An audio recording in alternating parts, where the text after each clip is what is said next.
I hope every one of you can hear me loudly. Yes, sir. Okay. All right. So without wasting so much time, um, today we are going to continue with our class. And last week we looked at the general introduction to case study. And what that means is that the class already have an idea of what you will get when we talk about case study, what we mean by case study. So by implication, if tomorrow you are writing a professional maybe a professional exam apart from ICANN, and they mentioned case study, so you already know what to expect from it. However, there is difference between the general case study and ICANN case study. And the reason is that ICANN case study, it has its own specifics, right? It is tailored to certain direction. There are certain things that you must know for you to pass ICANN case study. So that is why tonight we are going to be looking at introduction to ICANN case study. It means we want to go deeper into what ICANN case study that you will be writing this diet entails. What are the things that you should expect? What are the skills that you should have for you to pass ICANN case study? What are the do's and don'ts of this ICANN case study?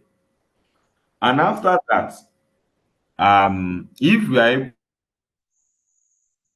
to finish this introduction very quickly, uh, we also consider another topic, which is executive summary, before we close tonight. So it depends on how fast we're able to finish this introduction to ICANN case study.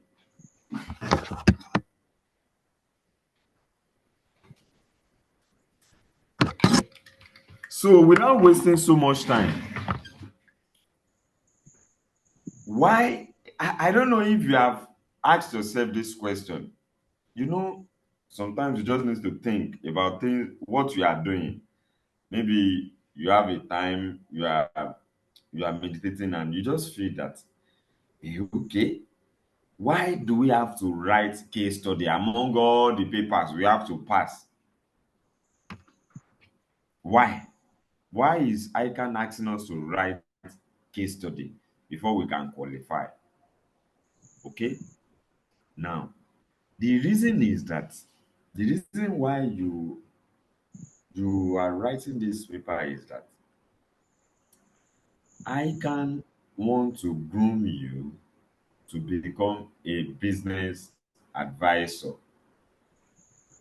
ICANN is preparing you to become a business advisor, which means that ICANN wants our members to function as part of those experts or professionals that will be giving expert opinion, expert advice, expert support to businesses. So we can then ask ourselves that, okay, so who is an advisor?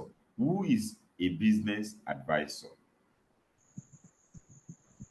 A business advisor is basically a professional who give or provide expert advice and guidance to business owners in order to help them achieve their business objective.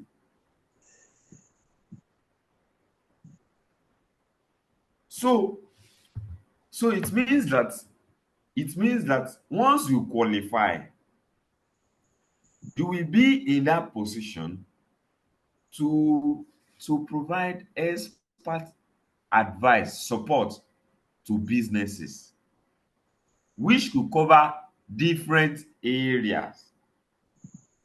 It could cover different areas. Now, because you are an accountant, you may likely your your role, your function may likely be as to finance or maybe reporting. Okay, so you might be your expert opinion might be needed as to how to raise finance, how to manage the finances of an organization. Excuse me, please. How to go about how to go about the financial reporting of the organization.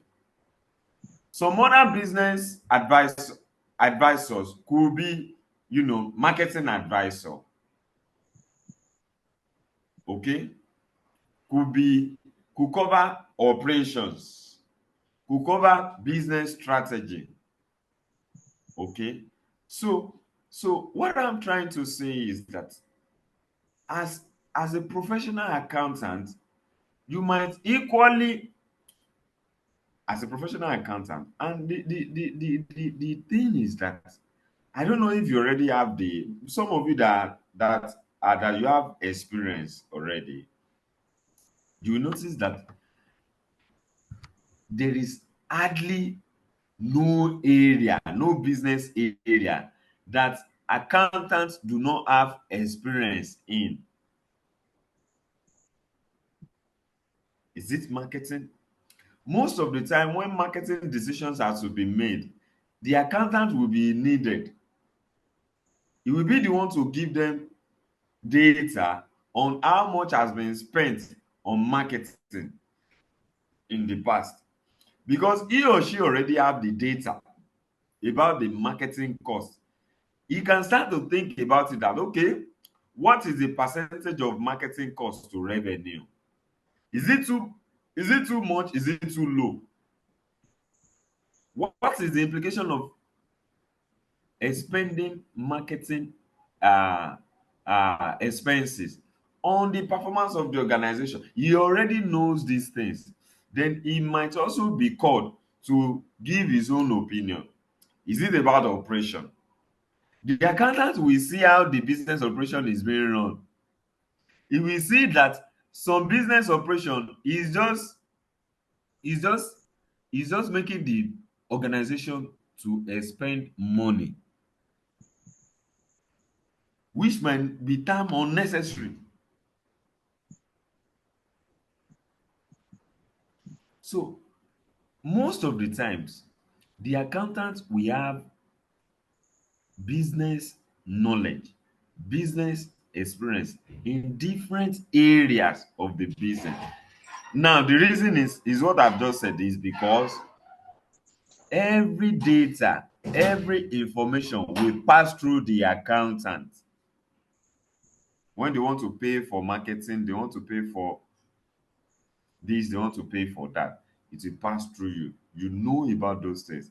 And you know that even if you don't understand these transactions, it will be very difficult for you to post it. Okay. So ICANN is grooming you to become a business advisor. What are the roles that business advisors perform? What are the roles? They perform strategic planning roles. So they could help in, in developing and implementing business strategies. They could also function in financial management role. They could help in financial planning, budgeting, maybe cash flow management and all that. They could also help in market analysis because they have the market report. So they can look at the trends in the market. What is the competition like in the market? What is the behavior of the customer? So if they can see all this, then they can also advise the business on what to do. Oh, the competition in this market is getting tougher. Should we move to another market? This is the trend. If this is the trend, can we join the trend?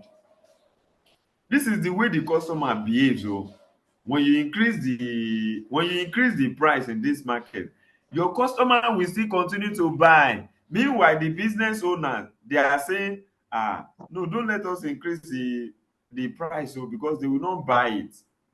But you already have an idea of how the customers behave in that market. then you can advise them that okay, well, it's true, but this is the behavior based on this market report that we have. What about operational efficiency? The other time we signed a contract with a client to help them to revamp their operation. You know, the business is fast growing, and there's need for so many things to be put in place in order to make the operation efficient. So we have to look at the existing business operation. Then we look at one or two things that are not going well with the operation. Then we have to make our input. And the business is running very fine now. What about risk management? Because accountant, you also have idea of what risk is and how to go about managing risk. So you can also function in that regard. Help your organization, help your client, help your employer to identify potential risk and come about strategies to mitigate this risk, to reduce the impact of this risk. You can also advise on growth and expansion. So these are some of the roles that business advisors could play. So why businesses need business advisors? They need it because of their expertise. They are expert. They have experience in different areas of the business, which within the business that expert that experience might not be available. Maybe the directors, they do not have that experience. Maybe finance experience, maybe marketing experience, maybe human resources experience. They do not have it. So they need that expertise in order to improve on the business. Now, the other reason is that they know that because the accountant, the advisor is an expert, he will rather give an expert, an objective opinion, an objective advice, which should be devoid of personal biases. Because they are business owners, they might not see the things the way they should see it. They run the business sometimes with emotion.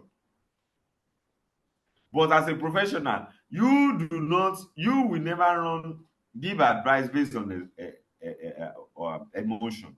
You rather work with facts, figures, data in order to give your expert opinion. They are problem solvers.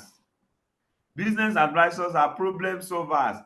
Whenever businesses are having problems, business advisors have been trained to identify, to sit down with business issues and identify the critical problem that is going wrong in the business. Okay, so these are some of the reasons why businesses need what need business advisors. Now, like I said the other time, you know, I'm at this point, I will tell you that I can boldly tell you that the reason why you are to write this case study exam is that ICANN is preparing you, just like I said earlier on, to become a business advisor. A business advisor. Okay? To become a business advisor so that you will be confident enough. You have that confidence. You have uh that experience to sit down and tell and advise your employer or client. We have all been there. Okay? So nowadays, we sit down with business owners and they say that this is what we want to do. Then we advise them based on the facts that we have, that we are provided with. We advise them. And that is the idea. That is the reason why you have to pass this this paper. Okay? Okay. However, I must also tell you that there are many types of business advisors out there. The financial advisors are there, the marketing advisor, the human resources advisor, the legal advisor, they are all there. But there is a difference. There is a clear difference between every other business advisor and you, a chartered accountant, as a business advisor too. Do you know the difference? The difference is that you will have that experience, you have that ability to you have that ability to understand different business data and information. When I say different business data and information, it means that you already, as a chartered accountant, you already have that skill. You have that skill, and part of that skill is what you will learn in case study class. You already have that skill to be able to interpret any given financial data. Any given financial data. I mean, the income statement, the statement of financial position, the cash flow statement, the statement of changes in equity, even some other investment data. You will have that ability to understand it. All other business advisors will not have that skill. So they may only be able to interpret, to understand the business data that pertains to their area of expertise. Okay, so by implication, you should know that there are lots of data that you will work with. The financial data is there, you know, the financial data is there. The operational data is also there. The sales information, which includes the sales volume, prices, and trends. The production data, what is the volume of input? What is the capacity utilization that we are running currently? The inventory data, the customer data, you have those. The market data is there. The human resources data is there. The legal and regulatory data, they are all there. Now, as a professional accountant, you have the ability, to understand this different set of data, not only financial data. However, those other business advisors, let's say the marketing expert, will only be limited to understanding the data that pertains to the market. Human resources expert will only be limited to the human resources data, right? But as a professional accountant, as a chartered accountant that has passed through rigorous training, including the training for case study, we have that skill. You have that upper hand over every other business advisor. Now, I must tell you that, I must tell you that the primary goal, the primary goal, the major reason why you are to pass this paper is that I can want to test your ability to give or to provide advisory services. Of course, you can say, because there won't be that opportunity for you to have physical contact with business owner. So fine, through cases and through what, written reports. So I can just want to test your ability to offer what, advisory services. That is it. That is the goal. That is what I can want to achieve with it. Right?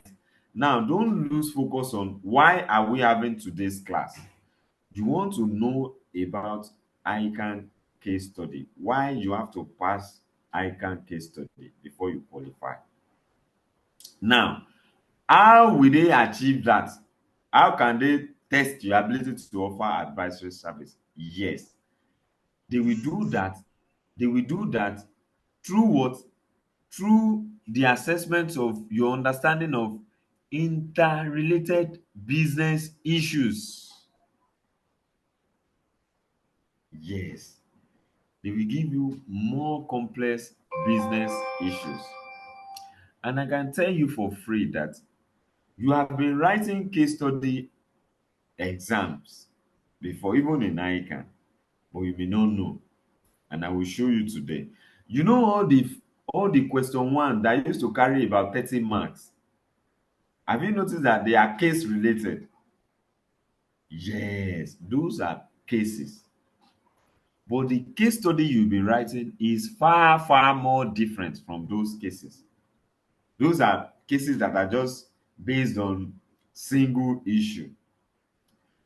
But ICANN case study exam will come with lots of interrelated business issues. And your ability to analyze both financial and non-financial data, and your ability to make judgment and make conclusion and recommendation. So I've said two things now. The broad goal, the broad reason why you are writing this paper is that I can want to test your ability. At least after you qualify, even if you decide not to do anything related to advisory business, as by the time you are starting out, by the time you have grown in the industry, you have you have you have spent over 10 years, you would have garnered so much experience, and you will be in that position to be able to offer advice to business owners. So in other words, you might not be able to totally run away from it, except you don't really want to practice accounting. Okay, so they want to test your ability to offer advisory services through the evaluation of what? Your ability to understand what? Interrelated business issues, interconnected business challenges. Through your ability to analyze financial and non-financial data, make conclusion and make recommendations. So what are more complex interrelated business issues? You know, when we talk about cases will always come with lot of issues. Now, issues could come in form of, say, the business is considering growth, right? So they might be looking at merger and acquisition. So they want to decide on which of a particular set of companies to merge with or to acquire. So you might be called upon to say, please, help us to appraise their performance over the years and tell us which of them will be the best, company for us to merge with or acquire. A business could also be looking at global expansion. They want to operate in another country entirely. Then they can also call you to help them to look at the market in which they want to operate in. Maybe some regulatory requirements they need to meet up with. Okay? Maybe there is supply chain disruption. Presently in Nigeria, that is what we are experiencing. The others and the, what do you call them, the Boko Haram, they are chasing the farmers away from their farms. Some of these farm products are needed for production by so many manufacturing companies. But because the farmers cannot go to farm, they cannot access their farm products. They cannot sell this farm product to those companies that will use it for production. That means there is a disruption in the supply chain. They can't get raw materials and they can't produce. That will also impact on the sales of the business because demand will be there, but there is no production. So the company will not be able to meet up with demand, and as such, sales cannot happen. And how can the business grow? Okay, so these are examples of these are examples of issues that could come in a case together. Unlike case question you will answer in, say, SFM, it will only be related to finance. Okay, it's only be related to finance, yes. But in case study, the case will come with lots of issues, and as such, your ability to be able to understand these issues, identify the problems, then then analyze both the financial and the non-financial data, come about your analysis, then get to conclusion and make recommendations. So what are those skills? What are those skills that will be tested in case study exam? What are those skills? There are so many skills, but broadly, we can categorize these skills into three parts. We can categorize these skills into three parts. The first one is the technical and the business skill. The technical and the business skill. So the business skill is saying your ability to understand business situation.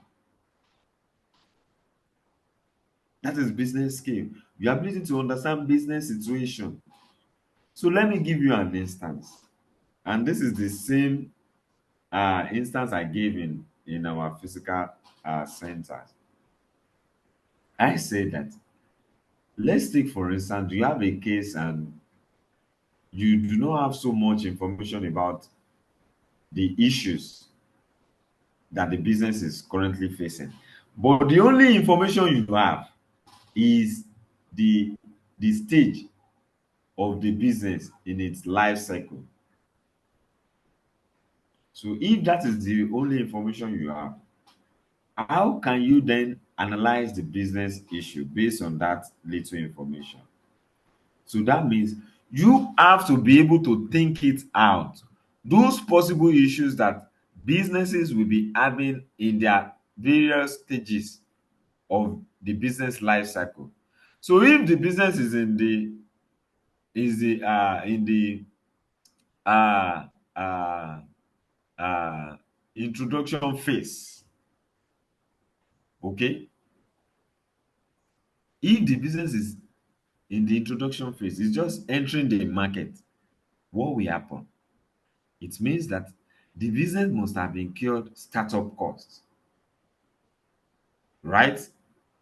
Now, and because it is new, the product and the business itself, the brand, the products and services will not be known by the participants in the market, the customers in the market. They will not know the business. They don't have information about that business. And as such, what will happen? The demand for the goods and services of the business will be very, very low. So if demand is low, that means sales will be low. If sales is low, and meanwhile, the business has incurred startup costs and it's in the startup phase. Now, if demand is low, there is existing startup cost. What will happen? The business will not be profitable as at that time because it is still in the startup phase. Another issue the business will also encounter is what? Is competition. Another one is possibly there will be need for raising funds. There will be need for funds. Okay. So these are the potential issues the business will be facing at the startup phase in its life cycle. What about the growth phase? The business is now growing. People now know the business and its product and services. What will happen? Sales will improve. Because the business is going, has improved, which is as a result of what? Increased in demand for the goods and services of the business. It means that the existing business operation might not be able to cater for the growth, for the demand for the goods and services of the business.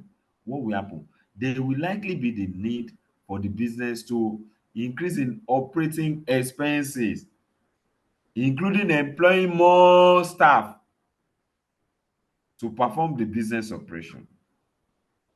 Sales will increase, business expenses will increase. That is the growth phase of the business. What about the maturity phase? The business has grown, it has now matured.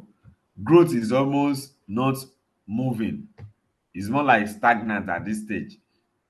Sales will be almost, it will remain the same at the same level. Meanwhile, the business expenses will not come down and will not remain the same. Okay, so the business might be finding it difficult to do what? To make profit. So there may be need for the business to be considering, you know, diversification. If this product is saturated already, can we shift to another product? Can we pick another product so that we can also revive the sales of the business? Okay. Then after that stage, the decline stage. At that stage, the business is not even making sales again. The sales has even dropped more. No sales. It's just making losses. So what will happen? The owners will be considering maybe exit strategy. Since nobody wants to associate with our business again, nobody wants to buy from us again. Should we then merge with another company, or should we just sell off the assets and uh, properties of the business and exit the market totally? Should we acquire another business? So this, you have to be able to think and have this business skill, understand what businesses might be going through in different stages in their life cycle. And when we talk about technical skill, this is your ability to interpret financial and non-financial data. When we talk about financial data, we are looking at the financial statement, the income statement, the statement of financial position, maybe the balance sheet, the cash flow statement, the statement of changes in equity. You have to be able to interpret this data on this statement. Well, maybe with the help of ratio analysis, trend analysis. You have to be able to do that. You have to be able to understand uh, project data, data provided for investment decision. You have to be able to analyze, understand this data too. Then even non-financial data, like I mentioned the other time, the human resources data, the market data, you know, the legal environment data, all these data, you have to be able to understand them, and you have to be able to provide advisory service, advise the business on what to do. That is the technical and the business skill. They are very, very important in this class. Then the other one is the analytical skill. And this analytical skill, one of the critical things you have to be able to do is critical thinking. And that is the example is what I gave the other time. Your ability to think through and say that, okay, if this is what is happening, if this is the growth phase, then what are the things that could be happening? Your ability to think and to look at things in different angles from different perspectives. Logical thinking. And as such, in this class, when we are having a discussion, when we are having any discussion, and you make a point, you will likely see me ask you follow-up questions and say that why. For instance, if you say that sales has increased or sales will increase, so that is a general statement. Anybody can say that. Even all those women that you see on the roadside, selling things, they can also tell you sales has increased. But you have to be able to explain the reason for the increase in sales. That is part of critical thinking, logical thinking. It means possibly production has increased, demand increased, then sales increased. And by implication, profit will also what? Increase. Then you have to be able to tell us your perspective, your opinion, based on what you have analyzed, based on the data before you, based on the analysis that you have done. You have to be able to form your own opinion, then make conclusion and recommendation.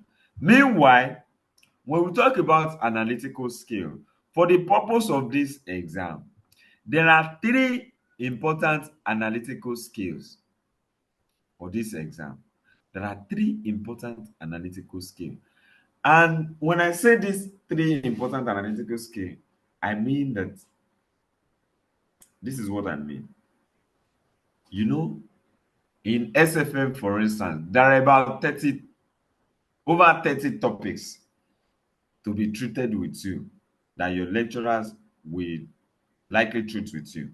Even if you see the pack, you see about over 30 topics.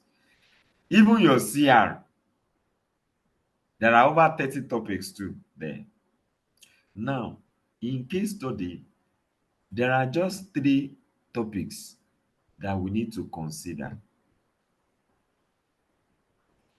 And the good thing about this exam is that in the exam, there will just be two requirements, more like two questions. We have about two questions only. And those two questions, those two requirements, can only test these three analytical skills. You only need this, maybe two or three of these analytical skills.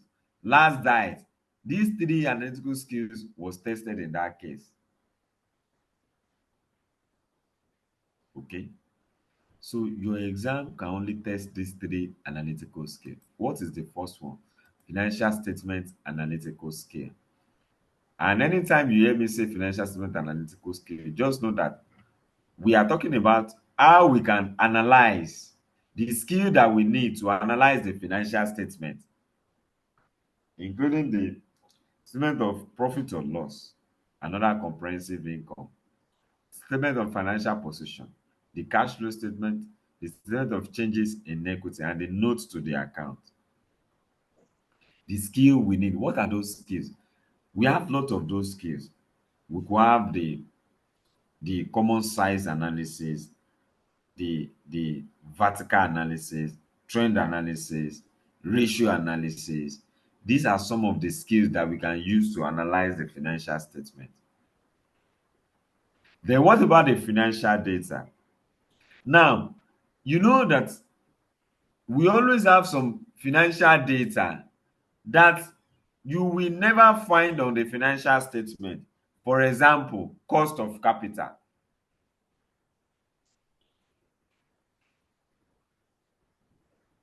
cost of acquiring a particular asset or investing in a particular plant and machinery,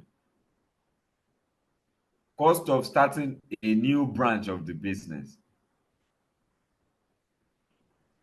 cost of producing certain products, costing information, costing data. You know, all this information, you will not find them on the financial statement. So again, when anytime you hear me talk about financial data analytical scale, I want your mind to always go to all those analytical techniques that you learned in PM in your skill level. All those analytical techniques that you learned that will be learning in SFM in this final level. They are those things that you need to solve financial data analytical problems. Then when we talk about operational and strategic analytical skill, yes, those skills, your ability to understand the business operations, the input activities, the production activities, and the output activities. Your ability to understand this and strategic business issues. Maybe the business is considering diversifying in another product or looking at the value chain of the business. And you will always need the business model to do the operational and strategic analytical skill. In other words, in other words, for operational and strategic analytical skill, you need everything that you have learned under your what? Under your CSME. And this is where you will need those models, the SWOT model, the PESTEL model, the value chain model, the Porter's 5 forces model, and all those models that you have learned in your skill level. So I've said three things. Financial statement analytical skill. You need the which pertains to the financial statements. And you need ratios, trend analysis, common size, vertical analysis, and all those financial statement analytical techniques. For financial data, you need everything you have learned in your PM and SFM. And for operational and strategic analytical skill, you need everything that you have learned in your CSMA. Then we talk about the third skill, which is the communication skill. Two things that you need in communication skill. Your ability to communicate your findings in a very simple manner to your audience. And this is very important because if you cannot communicate your information, your findings, it will be very difficult for you to write report.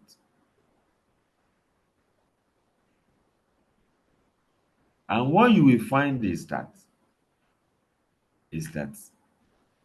or let me say, what helped me personally was that I had to learn to simplify complex data and information and think about my kids. So I always say that, okay, how can I say these things to my children? If I can say it to them and they can understand, then I can communicate it clearly.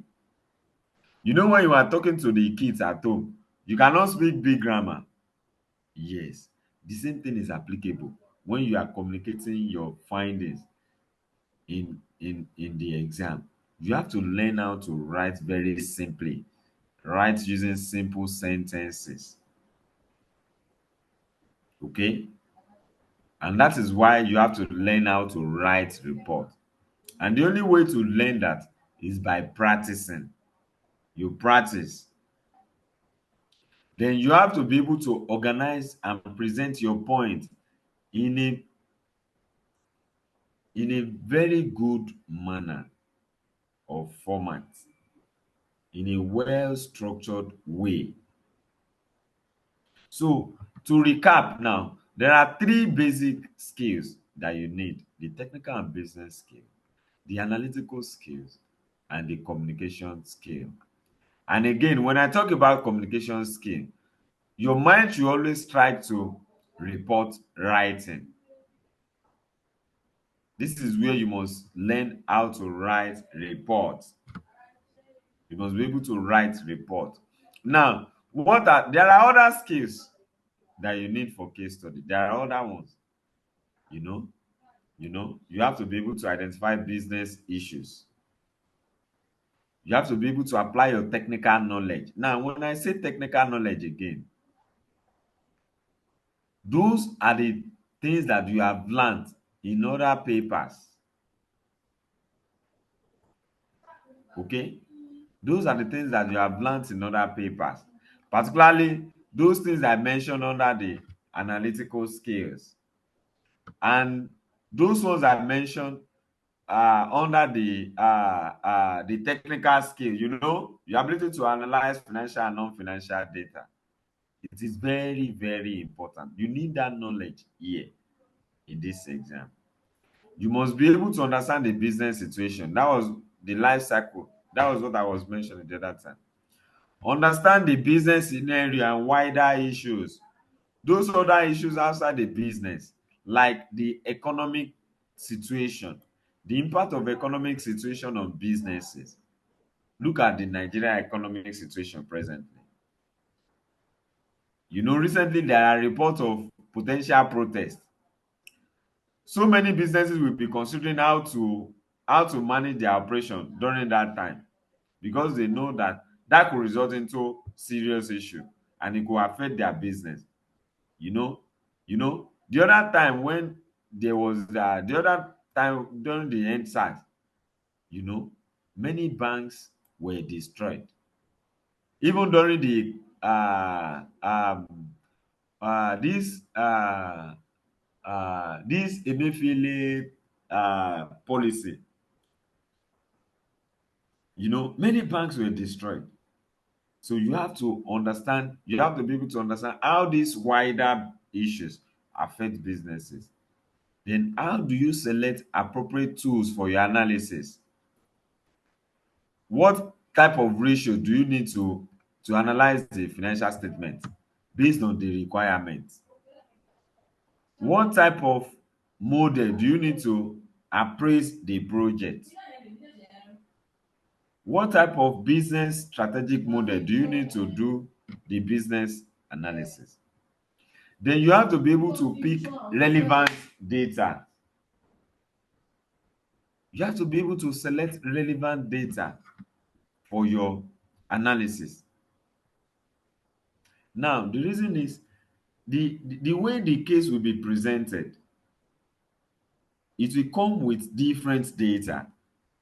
Some data will be meant for financial statement analysis, and others will be meant for project appraisal. So you have to be able to select the appropriate data for the analysis that you are conducting, and you have to be able to identify the relationship between these data. Then do the appropriate analysis, appropriate computations. You have to be able to do the appropriate computations. Then you have to be able to apply professional skepticism and ethical awareness. Professional skepticism is your ability to criticize data presented to you. Your ability to look at data critically and ask questions like, who has provided this data? What is the reason for this data? What is the experience of this data? If I go ahead to use this data, what are the possible implications if the data is wrong ab initio or is not correct ab initio? You did ethics during in your CSMA. How well can you identify ethical issues? in the case. You know, there's business ethics, there's professional ethics. What are those unethical practices that the business is engaging in? Are they engaging in bribery, corruption, deceit, and all that? Are you, as a professional in the exam, being required to manipulate records? Those are unethical practices, and you must be able to identify them in the exam. Then you must be able to provide your own judgment based on your analysis. What do you see? What can you say about the computation that you have done, about the analysis that you have carried out? Then arrive at conclusion, then make recommendation. And lastly, you must be able to produce what? A well-structured report. A well-structured report. You must be able to produce a well-structured report. Okay. Now, we are another thing we should look at is we need to understand that, don't forget that today's class we are looking at the details about ICANN case study exam. These are the little things that you must know and understand about the ICANN case study exam. And the other thing you must know is the difference between case study and other papers is another critical thing you must understand. So there are four major differences. The first one is the difference in timing and structure of the exam. So you will see that in all the papers you have written and the ones you will see right, it is only case study that will give you that ample time, that give you a whole 4 hours to write the exam. No other ICANN paper will give you that time. No other ICANN paper will give you that time.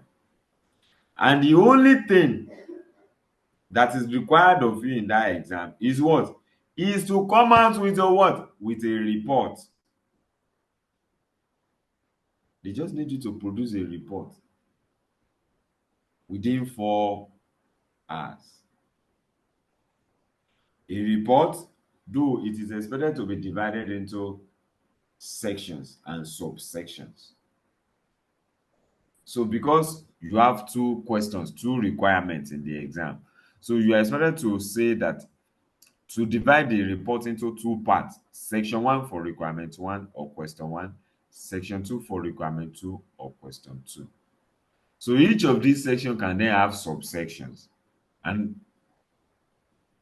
that is basically how we are going to be doing it. That is the first difference: the time that is required to write the exam and what you are required to do in the exam, which is to produce a report.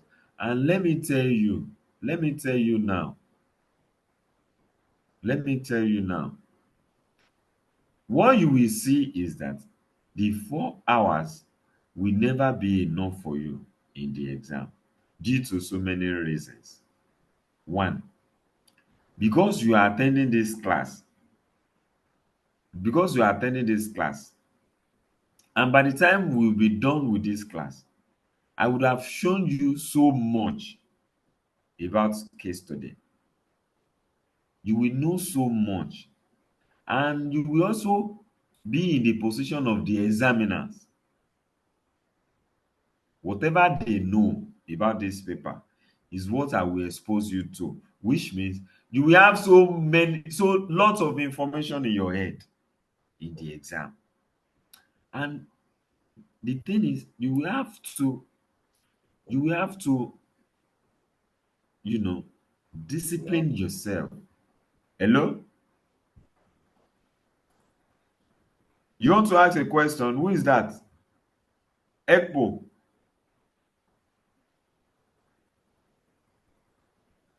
Do you have a question for me?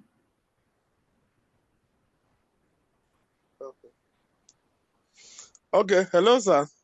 Good evening. Hello. Good Yes. evening. Yeah. No, I don't have any, no serious question. I'm following up. Okay, okay, good, Mm, good. yeah. Mm. So you have to discipline yourself so that you are only writing what is relevant only to this exam. Again, you will know so much and you have to manage to stay relevant, to stay focused on the requirement before you. And the other thing is that you have to practice strict time management. The 4 hours, I can tell you how you are expected to spend that 4 hours. Do you have that thing here? No. Okay. So that 4 hours, 1 hour is for reading and planning. You read the case and plan your whatever you want to do. You read the requirement for about 30 minutes, then you you you do the overall reading for another 30 minutes. Okay, that is 1 hour. Then another 1 hour is for you to do computations. 30 minutes for computations on requirement one, 30 minutes for computations on requirement two. Then the remaining 2 hours is for you to write report. By implication, it means that remember I told you that though a single report is meant to be divided into two, section one for requirement one, section two for requirement two. So it means report on requirement one should not take you more than 1 hour. Report on requirement two should not take you more than 1 hour. That is how that is an example of how you can manage your time strictly. Then the other difference is the student preparation. And when it comes to student preparation, because this exam is a comes most time with real life scenarios, and as such, you might need to bring your real life experience into play. You don't just make recommendations anyhow. You have to think about if it were to be in real life, how will you make such recommendation? So I use an example in the class. I said, a business owner just asked you that, okay, there's challenge with management of finance of the business, working capital and all that. And there's is a liquidity problem in the business. The business is not liquid enough to settle uh, you know, outstandings. And there's issues with the staff too. Most of them are leaving, right? Because the business can not afford to pay them again. And you are being called that what can we do to give an advice on the way forward? And on paper in the exam, someone can quickly say that maybe the business should increase the salary of the staff that are about to leave, not minding that in real life, if your employer just call you for the same issue, if your clients call you for the same issue, you cannot say it should increase now, because the business is not liquid, does not have that. There's liquidity problem in the business. Okay, so how do you expect the business to pay to increase the salary? You can see that that advice is not realistic. So you can rather say that, okay, instead of increasing the salary, you can that the business don't even have the money to do that. They can do some other things that gives value, that can help, that can give more value in addition to the existing salary. If the business have space, they can give them accommodation. you know the business can provide accommodation. That will give them, that time to save. They will save on transportation cost, coming to the office and going back. So you have to be able to bring your real life experience into play. And another thing is that you have to be able to, you must practice with what you have in your office, in your place of work. So whatever is being done there, you have to bring the experience into the exam. The other difference is the idea of pre-seen and the unseen exam materials. So the pre-seen, let's take the whole case as 100%. The pre-seen is about 30 to 40% of the case story that will be given to you before the exam without the question or requirement. That is the pre-seen. Then on the exam day, the remaining 60% will be added to the 40% given to you earlier on to make it 100. So what I'm saying is that no ICANN exam will give you part of the question or part of the exam before the exam. It is only case study.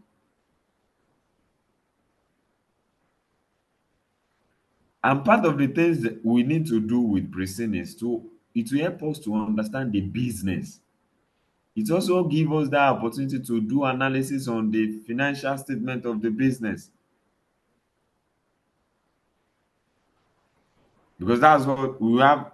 Maybe out of about 4 or 5 years, they can give us 2 years in the pre-seen, so we can do any ratio that we like with it. Now, the last difference is the assessment criteria. The assessment criteria. So the case study takes a process known as competency-based assessment. And in a very simple language, it means that you will only be awarded marks when you show that you are competent on certain skills. Now, think about this way. When we were kids, after a long holiday, the first thing our teachers usually tell us is, "Oh, yeah, take a sheet of paper and write about your last holiday." And everybody will start writing. At the end of the day, the class teacher will just look at the handwriting, the way you construct your sentences, and will just award you marks anyhow. But for case study exam, the case study the report will be divided into certain skills. So we have about 5 of those skills. Here are the skills. We have the executive summary skill. We have the requirement 1 skill. We have the requirement 2 skill. We have the overall paper skill. Then we have the appendix. These are the 5 skills. I mean that when any assessor picks your report, he will look at it in these 5 angles, 5 areas, one after the other, which means that this competency-based assessment means that the assessor will ask himself, is this student competent in writing executive summary?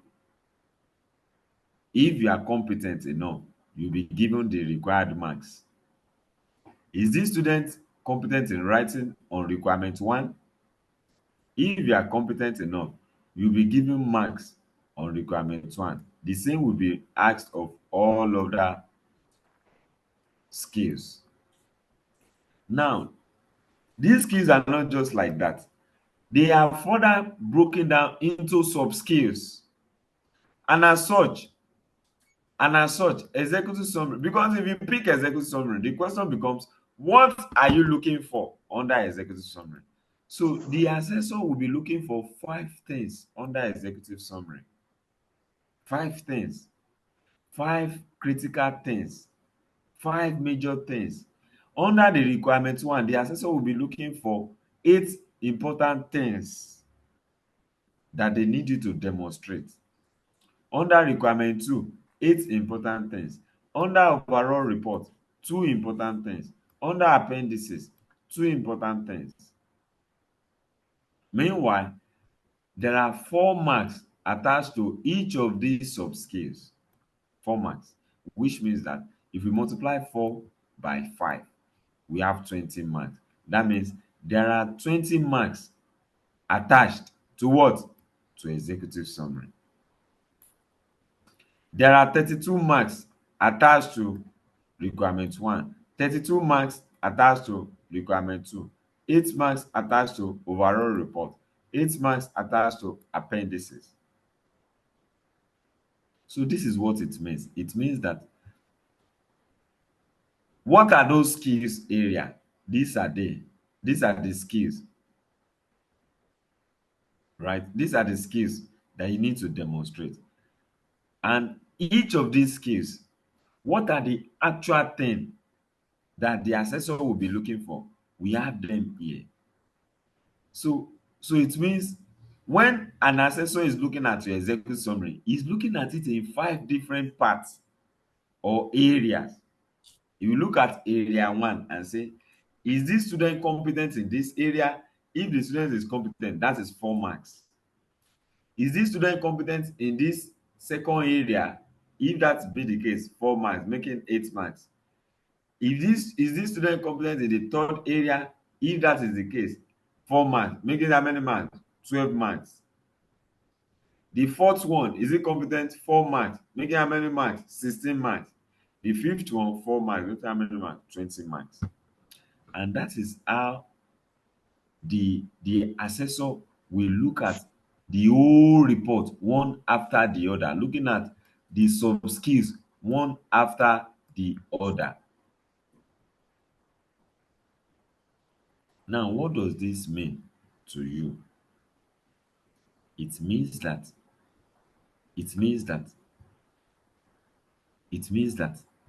in your report, these are the key areas you must all focus on. And just like I want them in the class, see, because towards the end of the diet, many things will be flying around, many materials will be flying around, and I want to tell you for free that any material, any report that someone has given to you that does not have these 5 things, it might not do you any good if you rely on those material. Even if they have these things, if they do not look at each of those sub skills, under each of these skills, it might not be a good way for you to go. And another implication is that it means that when you are writing your report, if this is what the examiner, the assessors will be looking for, why not just focus on writing under each of these things? And for the purpose of this class, that is the way we will go. Our report, we have 2 sections. Section 1 on requirement 1, section 2 on requirement 2. Section 1, we have 8 subsections. Section 2, we have 8 subsections. Executive summary, we have 5 subsections. And that is the way to go. Now, another thing is that you may also hear people say that, you don't need to do so much in case study now. Just answer one requirement and you will pass. That is not true. That is not true. Okay? That is not true. So I don't know if I've told you about one of my students in last diet. Okay. I think I've not said that in this class. I will share the information with you. He said, he did just one requirement and he passed. So I told them in the class that I've not seen the result of the student, but I know that he cannot score more than 50, more than 55. The score will be between 50 to 55. So when I got home the following day, I asked him to send his score to me.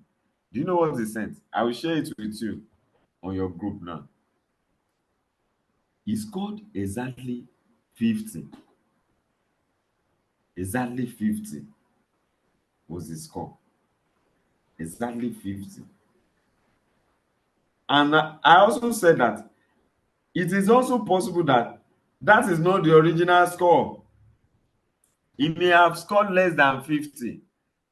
And possibly the 50 came about, this is just an assumption. The result was delayed a bit. So I feel that my opinion is that it could be possible that the institute feel that many students failed that diet, and there may be need for them to upgrade the result. At least those that have, higher score can be pushed to pass those papers. So that may just be what made him to get that 15 marks. So it is not true. So this is what it means. If someone only answer requirement one, right? Requirement one, and the person did not answer requirement two. Let's assume that student did not even attend this kind of our class. This class, I will tell you everything about this paper. The student did not attend this kind of our class, and as such, he might not be able to pick up the whole 32 marks, maybe 15, maybe, yes, maybe 15, right? So maybe the student pick up overall report. Maybe the student just pick up 4 marks, making 19 marks, right? He will only do appendix one because he only answer requirement one, right? That is 15 plus 4, 19. 19 plus 4, that is about 23. Okay, so the student have 23 marks already. Unfortunately, you see the executive summary, the 20 marks executive summary is basically the summary of these two requirements. And these two requirements here, this 64 marks, is basically the body of the report. So it means this is the summary of the body of the report. And because he has only answered one requirement, not to the, I mean, he scored just half, right? Or below half. That means he can only claim half of this executive summary. That is 10 marks. But because he does not really know everything that he needs to do under the executive summary, so he might not be able to score the whole 10 marks. So let's give the person 5. So 23 plus 5, that is 20, about 28 marks. You can see. So it is very difficult to pass without attempting the two requirements, at least to about 95%. However, before November 2019, during the old syllabus, during the old curriculum, there was nothing like executive summary. And here we had 5 marks. So by the time you do this, you have about 40 marks. Okay? And that time, we always have that opportunity to have business analysis very well. So if you can do business analysis, with model, you have so much marks to work to play with. Even out of 40, you can have 30 or 35. Okay, so if you have 35, then you can pick some other marks from your computation and all that. It was very easy It was very easy to pass then, not now. So don't let anybody to mislead you and say that you can pass with one requirement. The students in this instance passed, but I'm very sure it was narrow escape. Okay. Now that it does not end there. So I've talked about the assessment criteria, the competency. So I've explained the competency based assessment. So now, so what do you how do you get these 4 marks? How do you get these 4 marks? There is a way you will be graded in the case study exam. So we have 5 grades. We have the superior achievement, we have the competent achievement, below competent achievement, not competent achievement, and void. These are the 5 uh, grades. Okay. Now, if we pick the requirement one, for instance, I told you there are 8 things. So under the first one, you have a total of 4 marks. So you have total of 4 marks claimable that you can claim, right? Now the thing is that for you to get that 4 marks, you must have, which is superior achievement, you must have made 4 relevant points in order to score 4 marks.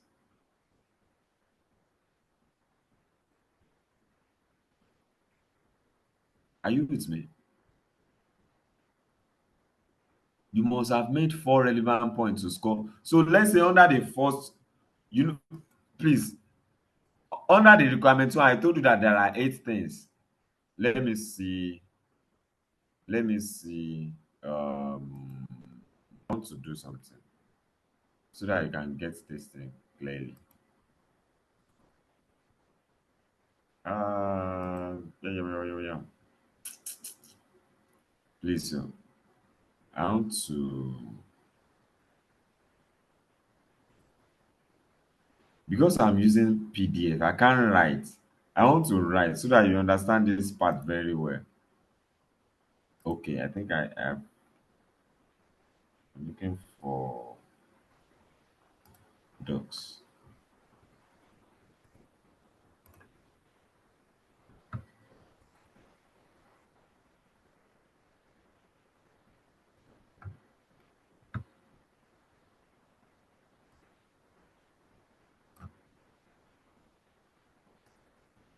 I'm coming, please.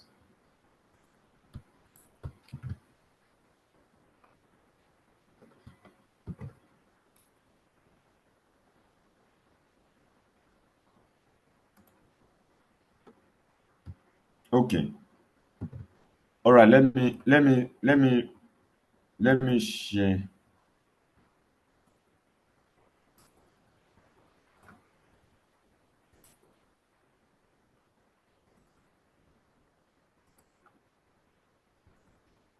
Okay. So this is requirement one.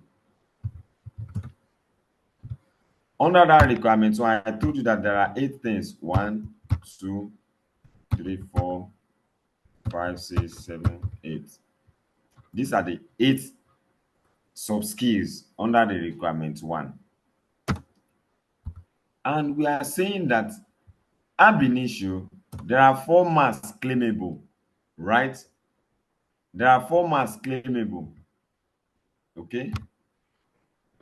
Okay. But before you can score these 4 marks, you must have made what? 4 relevant, 4 relevant points for you to get what? The superior achievement. You have 4 marks claimable here too. Okay. Okay. But it is possible that you have only made just 3 relevant points. Just 3 relevant points. Okay. Okay. You made just 3 relevant points. That is superior. This one is superior achievement. That is 4 marks. You will score 4 marks. 3 relevant points here. That means out of this one is below competent achievement. So out of, because you have made 3 relevant points, out of 4 marks claimable, you can only score 3 marks.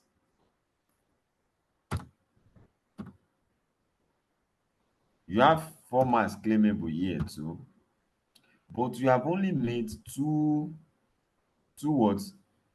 Two relevant, two relevant points, which is not competent. Okay, which means you can only get 2 marks. And here too, here too, you have 4 marks claimable, but you have only made one relevant point, right? You have made just one relevant point, which is what?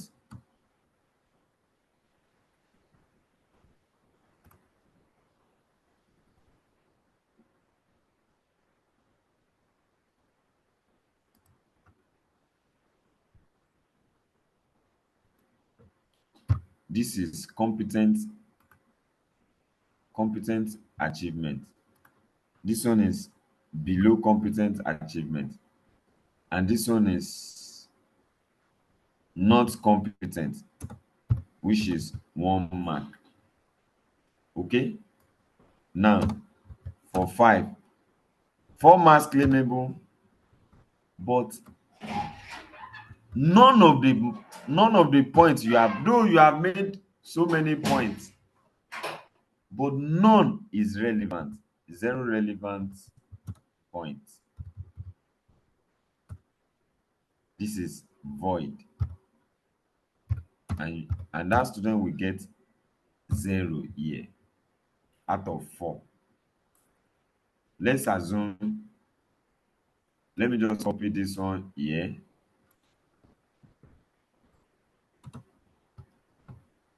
Okay,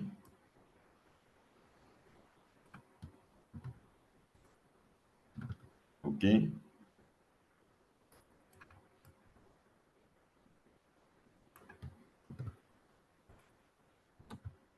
okay. Now you see that out of the total here, total claimable is what? Is 32. How many marks did this student pick up out of the 32? 4 plus 3, that is 7, right? 7 plus 3 here, that is 10. 10 plus 3 here, that is 13. 13 over what?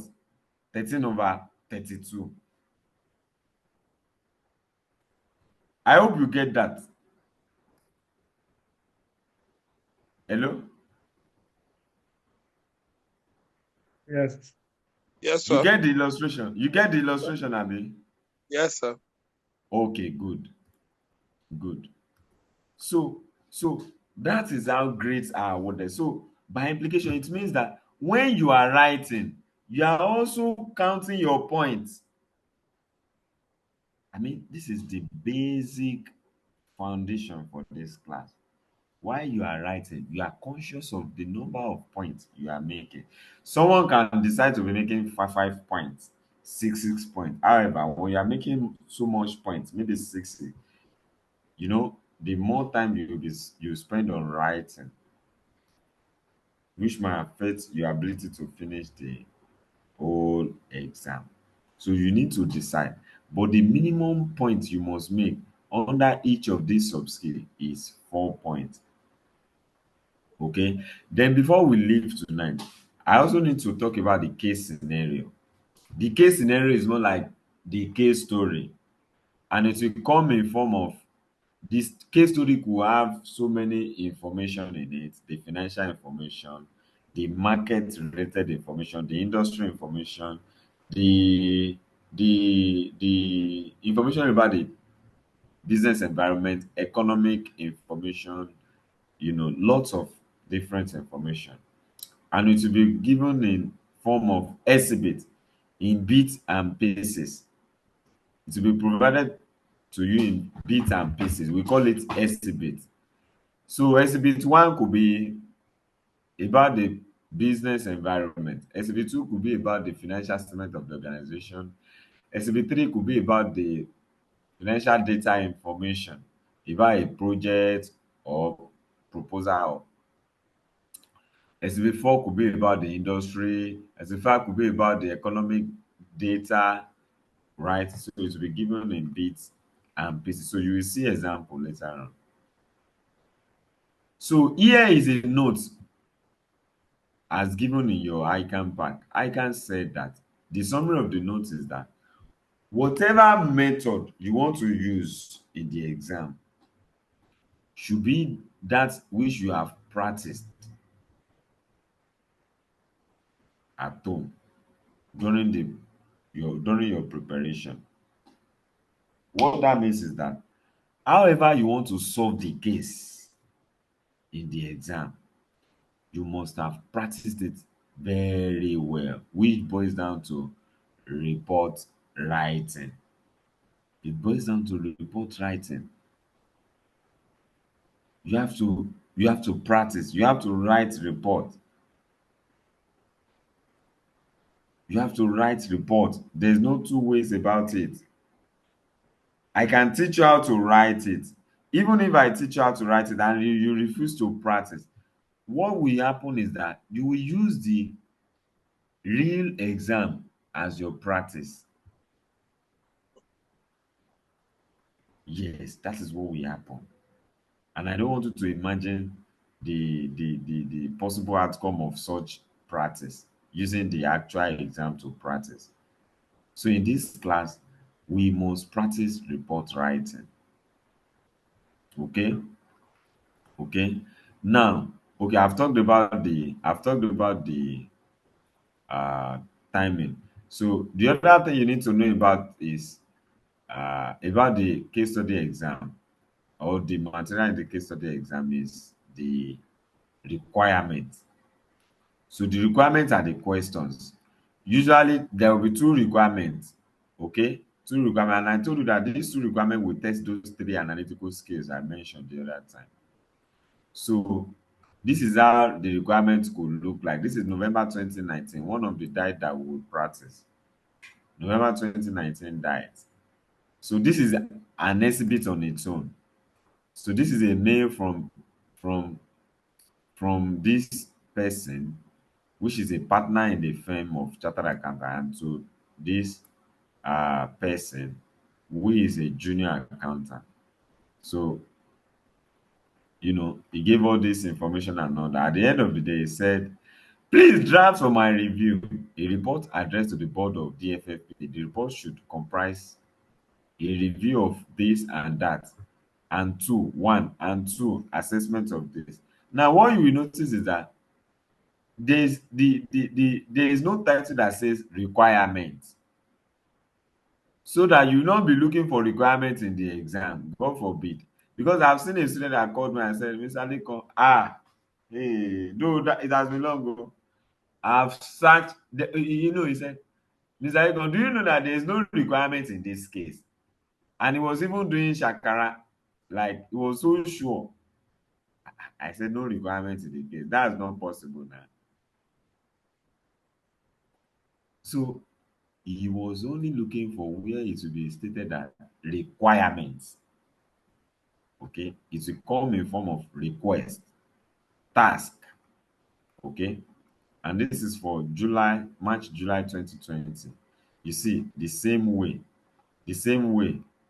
At the end of the day, they said, please draft for my review. A report will be submitted to the council. Your report should comprise one. This one is requirement one. This two is requirement two. Though they are requirements, if you look at it critically, they have sub requirements.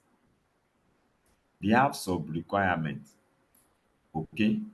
Okay. The other thing you need to know is the analytical skill. I've talked about the analytical skill, the three analytical skills. So At the end of this particular lecture, I normally give assignment. I always ask our students to go and look at the from November 2014 and see how they've tested uh, what the analytical skills they've stated under the two requirements. But here I've done the assignment for you. So if you look at the November 2014, you go and study. I will just show you two or three. You go and study it at home. You see financial, you see this one, financial analysis. That is financial statement analysis and business valuation. The financial statement analysis is the financial statement analytical skill. Business valuation fall under financial data analytical skill. Okay, and this business analysis using PESTEL fall under operational and strategic analytical skill, which means under this part now, the three analytical skills are being tested. Here, business analysis using Porter's value chain model and financial statement analysis. That is, they tested just two out of three analytical skills. Financial statement analytical skill using balance scorecard, marginal costing and contribution analysis. So this is financial statement analysis and financial data analysis. So you can go through it and see that the last diet, the May 2024, they tested the three: financial statement analysis, product viability analysis, that is financial data analysis, and business analysis using Ansoff product market growth matrix. They tested the three together in that diet. So you can study it and see for yourself. Okay? Do you have any question? Do you have any question for me? Any question? Anyway, sir, since it's the introductory class, maybe as we Okay. follow, we'll have questions. Oh, Subsequent okay, good. Good. That is much expected. Yeah. So before we leave tonight, I want to bring the class up to speed with the physical class so that it will be very easy for me to flow with the lectures. Okay? So so let me take your permission first. Can we still continue with the lecture? Very well, yes. We can still continue, right? Yeah. All right, good. That's it for me. Good. So that one will take about 30 minutes. Okay? Is that all right? All right. So remember I told you that there are 5 skills to be tested in your case study report. There are 5 skills that the the the assessors will be looking for. There are 5 major things, right? Okay. Yeah. Let me go back. Let me go back again so that I can show you. There are 5 things the assessor will be looking for in your report. What are those 5 things? Here are they. Yes, these are those 5 things. You can call it area skills, right? These are those 5, which means that, see, we already know what we want to do in this exam, and nothing should stop us from passing. Nothing should stop you from passing the exam. If these are the 5 things they will be looking for in the report is the only thing you want to write. If you have practiced very well and you have practiced based on what they will be looking for in the so it means that the next thing we should be looking at is what to know each of these skills very well. What is it with the executive summary? What are the sub skills under executive summary? So before we close tonight, so let's look at executive summary. Let's look at executive summary before we close tonight. Very it's very important. Now, these days there are a whole lot of information flying around, and that is why they call it the information age. Anybody can think of anything and just publish it on the internet and people will read and learn from it. We have business reports, we have industry reports, we have so many reports flying all over the internet. Okay. And it seems that there are a whole lot of information we consume every day. Some persons call it that when you have so much information, you can experience what they call information overload. You just be overloaded with information and you might not be able to get anything out of the all the information. And as such, there may be a need for you to always have a very little information that will help you to understand a whole lot of other information. Okay. And again, in the academics, I usually like to I usually like to compare an abstract with executive summary in the academics. You know, in academics, when you are writing your research, you always include an abstract at the beginning of the research report. Why do you need to include abstract?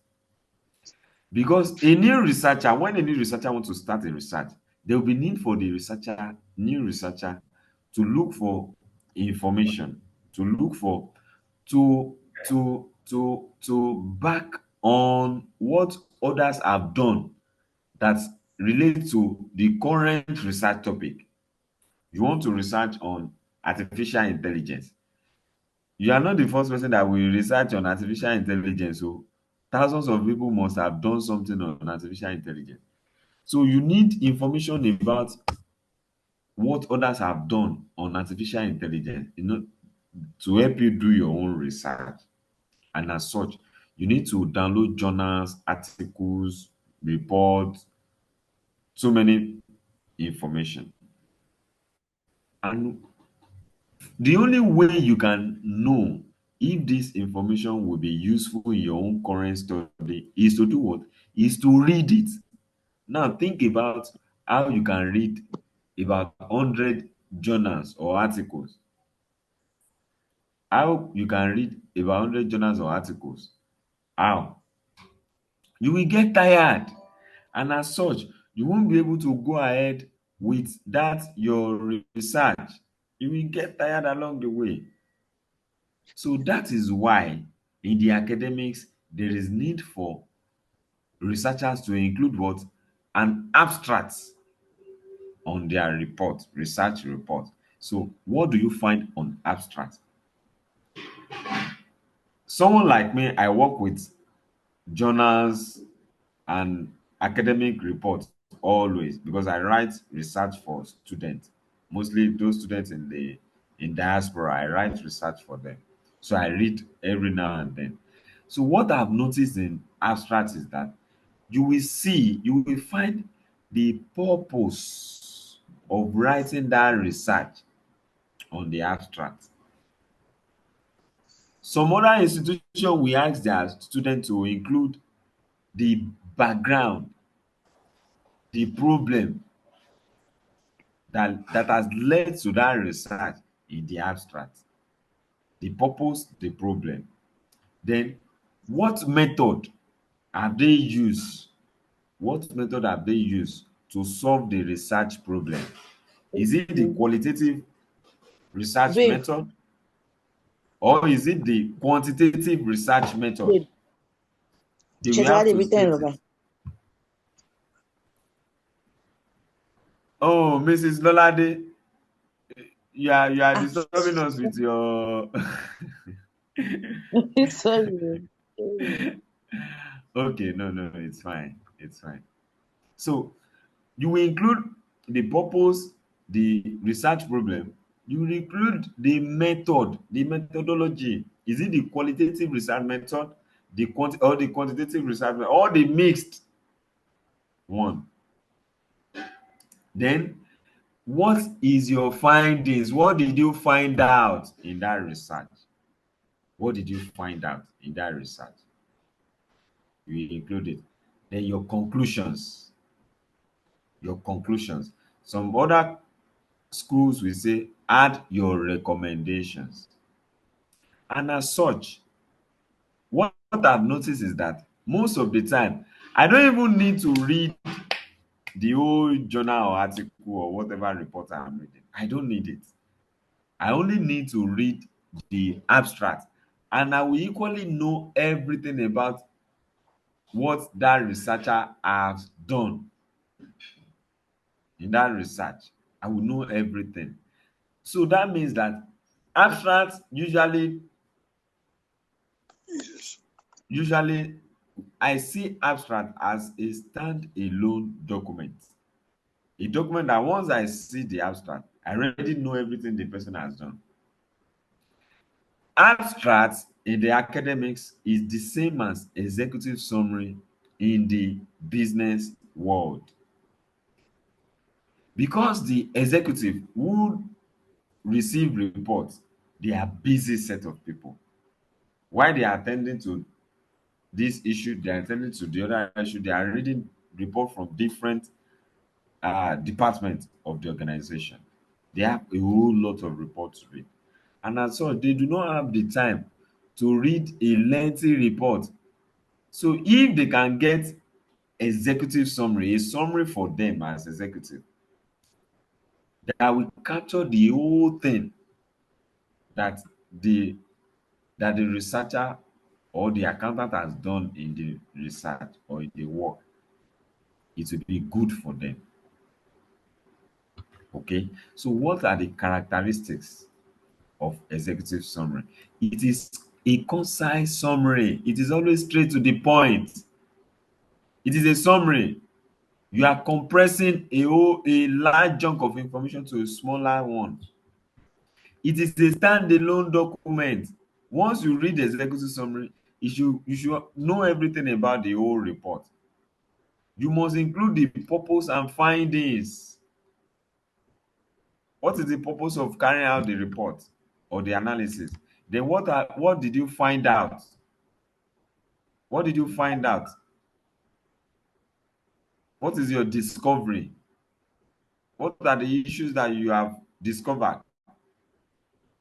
Then it must be presented at the beginning of your report. Just like the abstract. You see that once you open any journal or article, the first thing you see is what? Is the abstract. The same thing is applicable to executive summary. The first thing is the executive summary before any other thing. Then it must have introduction, body, and conclusion, and maybe recommendation. That is executive summary. Then there are two important questions you must ask yourself when writing your executive summary. Who is the audience of my executive summary? Because the audience will determine the focus of the executive summary, what you should include in your executive summary. For example, top level management. What do they, or executive? They want to know about the performance of the business.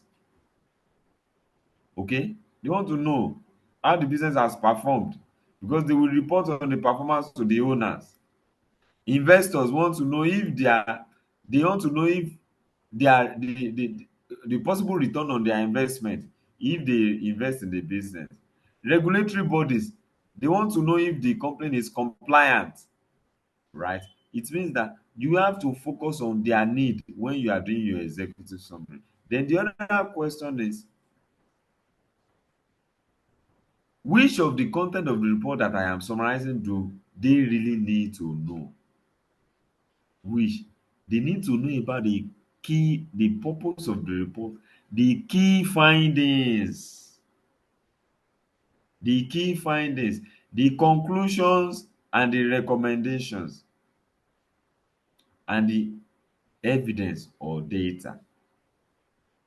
These are the things that they need to see in your executive summary.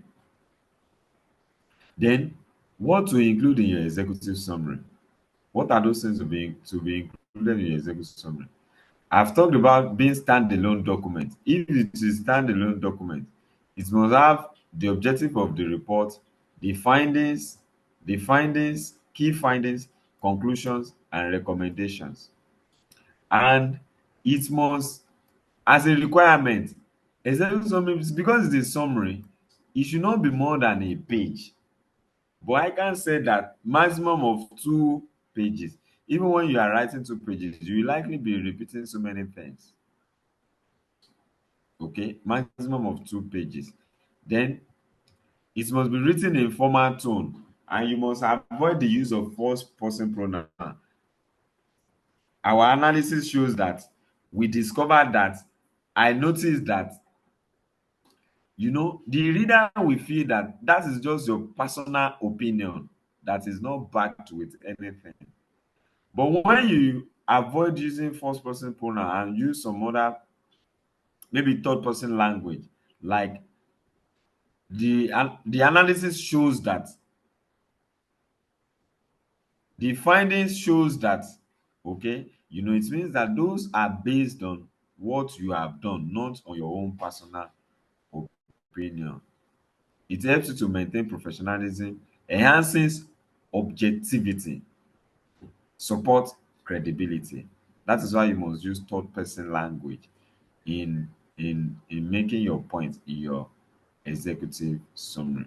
Now, here are some guidelines for good executive summary. You must state the purpose of writing the report. What is the purpose of writing the report? Possibly the issues that led to the report initially. Then you must organize your report the way you organize the main report. If in the main report you have done requirement one, requirement two, so in the executive summary it must be summary of requirement one, summary of requirement two, not that you now say summary of requirement two before summary of requirement one. What that will lead to is confusion, because when I read summary of requirement one, summary of requirement two, I mean summary of requirement two, summary of requirement, and when I want to follow up with the main report and I will now see requirement one first, and it will be very difficult for me to flow with the whole report. Avoid introducing new information that you did not include in the body of the report. Most of the time, by the time you are writing your report and I told you that by virtue of you attending this class, I will show you so much. Okay, I will show you so much. You have so much to write. So that will be one of the issues you will face. So in the exam, maybe by the time you are rounding up with requirement two, they will just say 10 minutes more, and there are lots you still want to include. Okay. But because there is no time, you jump to executive summary and you still have so much. What we are saying is don't add anything you not put in the in the in the body of the report, in the executive summary. Don't introduce new information, because when this person reading the executive summary find out the new information, I want to follow up with it in the body of the report, and the person is not able to find it. So where did that come from? Don't create confusion for the reader. Summarize the results, conclusions, and recommendations. I've said that before. Then use headings as needed, but phrase them differently so that it will enhance readability and structure. Okay, okay. It will not make the report to be redundant, because you are using the same heading over and over and over again. The person might not find it interesting again and just abandon your report. Format your executive summary the same way you format your report. I've said that before. If you have done requirement one, requirement two, summary of your executive summary should be summary of requirement one, summary of requirement two. Then read the summary carefully and proofread and edit. Those are the guidelines for writing good executive summary. Now, what the question you should ask yourself when you are writing your executive summary: what is this report about? What is the purpose of the report? What are the objectives? Why is the report important? Then, what are the major findings? What are the conclusions? And what are the recommendations? These are just things I've mentioned before. So you have to ensure that you answer this question in the executive summary. Your executive summary provide answer to all these questions. And that is when your executive summary will be complete. Then, so certain mistakes that you must avoid when writing your executive summary. Certain mistakes that you must avoid. Don't repeat, avoid repetition of the content of the main report. You are not to rewrite the main report verbatim, word for word. You are rather to compress it, summarize it. Okay? Avoid writing too much detailed background. Because this is a summary, there's no need of writing too much detailed background. No need of background in the executive summary set in the first place. Then avoid too much detail in the executive summary. Just go straight to the point. No need for explanation again. Just summarize. Go straight to the point. Avoid using different terms. If you have used findings, results, conclusion, recommendation, maintain those terms in your executive summary so that you don't cause confusion for the reader. And like I've said before, avoid using new information in the executive summary. Okay, it should be between 1 page or 2 pages. Those are the those are the mistakes you should avoid when writing your executive summary. So, how are marks allocated? What are those things that you are expected to do? Remember, I told you that there are 5 sub skills under executive summary. So, what are those sub skills? Let's look at them. The first one is the general skill or general sub skill, which look more like introduction. What are those things under the general skill that will fetch you 4 marks? You know, each of them is 4 marks, right? So what are those things that you must do under this general skill that will fetch you 4 marks? You must state the purpose of writing the report. You must summarize the 2 requirements. You must state assumptions that you have made in the report. You must state reservation or skepticism. Skepticism is when you when you see that the financial statement given to you for analysis, which is which is needed for investment decision, has not been audited. As a professional, you should question that financial statement. I mean, if it has not been audited, it means that it is possible it contains errors, misstatements, and omission, which means that it will likely not show the true and fair view of the performance and position of the organization. And as such, investors should not rely on such information 100%. That's just the truth. So these are the things that you must do under the first scale. It means, and you see that all of these things look more like introduction. It looks more like introduction. Okay. Now, the second thing you must do. So if you have done all these 4 things, yeah, that is 4 marks. This is how you can claim the first 4 marks under executive summary. This is how you can claim the first 4 marks. Then the second 4 marks comes from the summary of requirement 1 conclusions. Under requirement 1, you must have under I told you under requirement 1, you must have written under 8 sub skills, including conclusion and recommendation for requirement 1. So here under executive summary, we are saying that you should bring the summary of the conclusions of requirement 1. That is the second scale, which is 4 marks. So you should know that under the body of the report, you must have made 4 relevant points under the conclusion. So which means that you are compressing the 4 relevant points into a summarized form. That is how you can get these 4 marks. Then the third thing is summary of requirement 1 recommendations.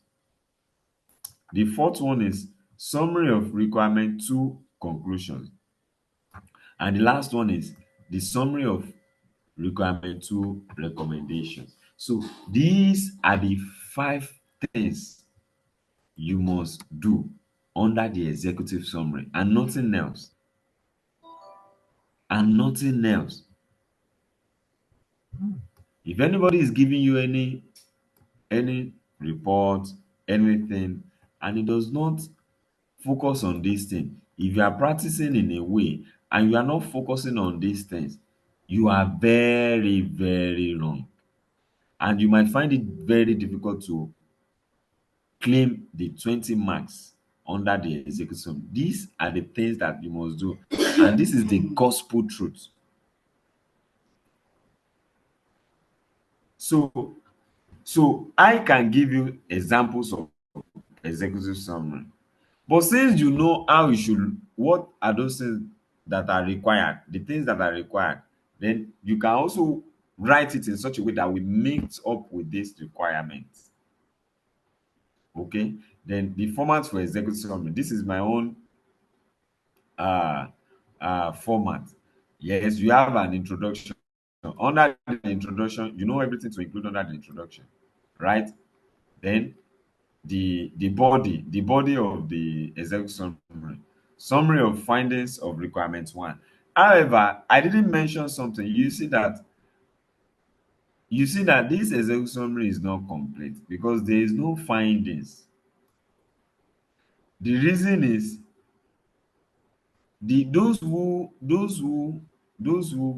uh those who formulate these sub skills for executive summary, they needed to they picked only what they felt was important for 4 marks. Of course, they only have 20 marks for executive summary, and these are the things that they felt was important. If I were the one, I would have included findings. Okay, findings, summary of findings for requirement one and two. I would have included it. Then maybe compress conclusions, the two conclusions, the two recommendations. It will still give the 20 marks in a way. Okay, so if you are writing, you can also include the findings there. The findings, summary of findings of requirement one, summary of conclusion of requirement one, summary of recommendation of requirement one. You can then say summary of findings of requirement two, summary of conclusions of requirement two, and summary of recommendations of requirement two. The same is explained here. It's the same. Okay, okay. I've just do some. These first two examples are what you will find in your pack. But the third one, November 2019 diet. See the executive summary. Okay. So what I've made sure is to focus on what is required. The first thing is purpose of the report, summary of the two requirements, assumptions, skepticism. I make sure that I write based on those things. Okay. Then conclusion of requirement one, recommendation of requirement two, conclusion of requirement two, recommendation of requirement two. The same thing is done for March, July 2020 diet. So you can look at these examples. Okay. After looking at these examples, please, I also want you, if you can write it, it will be good for you. Just copy and rewrite this executive summary. Okay, rewrite it so that it can also meet up with this requirement. Now, the idea is that there are different ways of learning. You learn by studying, you also learn by reverse engineering, right? So you can practice that.